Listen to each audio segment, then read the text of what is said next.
Hail to you, my beloved ones. This is Tova, Norse witch here, to share yet another tale from the old Norse sagas.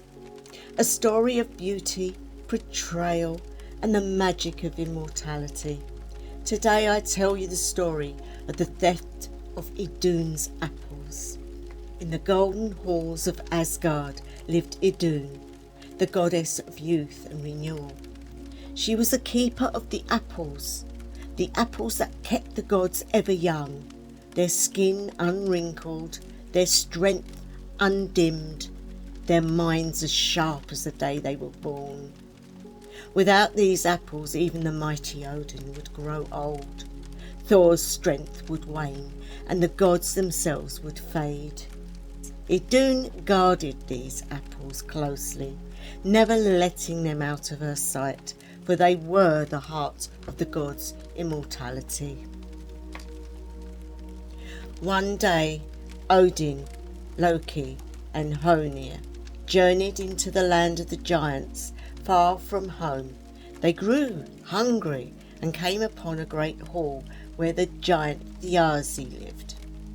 Thiazi offered them food, but only if they could catch and cook an ox. The gods tried, but no matter how, the meat would not soften. From the shadows a great eagle appeared. It was the Thiazi himself in disguise. He offered to make the fire burn hotter if they gave him a share of the meat.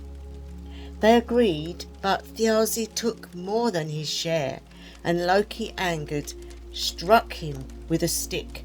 In an instant the stick struck fast to the eagle's feathers, and Loki was lifted into the air. The wind roared in Loki's ears as Thiazi carried him high over the mountains and forests. The giant's voice thundered, "You will do as I say, trickster, or I will drop you upon the rocks below."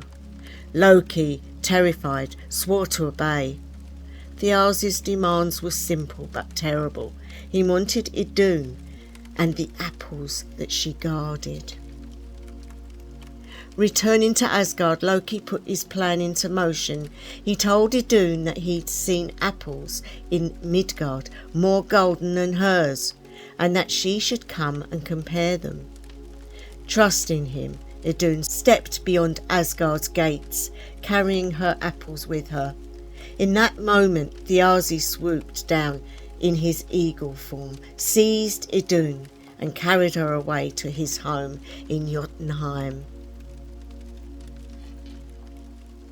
Days passed and the gods began to feel the weight of time. Wrinkles formed, hair turned grey, limbs grew heavy. Panic spread through Asgard as they realised Idunn and her apples were gone.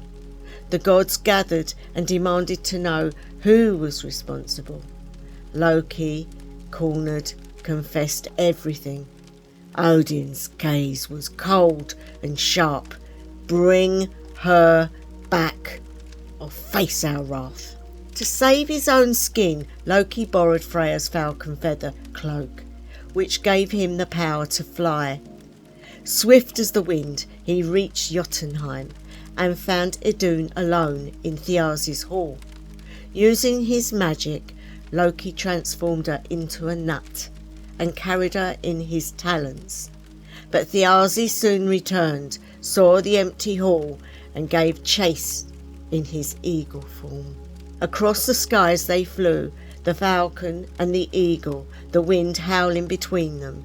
The gods, seeing Loki approach, built a great fire at Asgard's gates. Just as Loki crossed into safety, he dropped down, and the flames roared up, catching Thiazi's feathers. The giant fell to the ground, defeated, never to threaten the gods again. Idunn was restored, her apples safe once more.